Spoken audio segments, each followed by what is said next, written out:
Merebaknya informasi warga yang dirawat akibat suspek meningitis Streptococcus suis sebabkan olahan daging babi penjualan kuliner khas Bali yang berbahan dasar daging babi di Kabupaten Tabanan mengalami penurunan omset hingga 50%.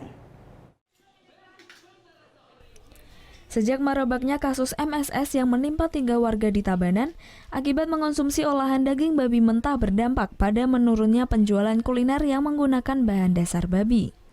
Salah satunya warung kuliner milik Putu Widiana di Tabanan. Maraknya pemberitaan penyakit MSS yang diduga disebabkan karena daging babi menyebabkan penurunan omset hingga 50%. Biasanya dalam sehari Putu menghabiskan sekitar 80 kg daging babi, namun sejak adanya kasus MSS ini warung Putu hanya mampu menghabiskan 40 kg daging babi. Menurut Putu Widiana, kasus ini terjadi akibat pengolahan masakan yang tidak benar.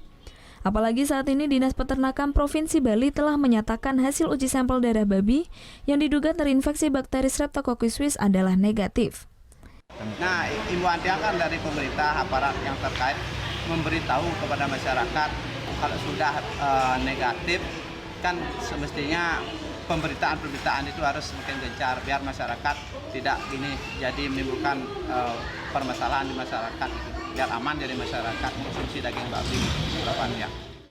Namun sebagian masyarakat tidak terlalu terpengaruh dengan adanya kasus warga yang terkena suspek MSS. Mereka percaya jika daging sudah dimasak dengan benar tidak akan menimbulkan penyakit. Kalau saya sih tidak, kalau sudah matang ya dikonsumsi saja lah. Ya berarti enggak perlu cemas. Ya, kalau diberitakan dibilang di informasi yang saya tahu tuh kalau mentah baru berbahaya. Nggak tahu ya, kalau tempat lain bisa jadi, kalau ini kan langganan. Kayaknya udah matang semua, ini udah urutannya sampai ke sini. Dengan adanya kasus penyakit MSS, diharapkan masyarakat lebih memperhatikan kebersihan dan mengolah daging babi dengan benar. Saat ini 3 warga Tabanan masih mendapat perawatan di rumah sakit akibat suspek MSS.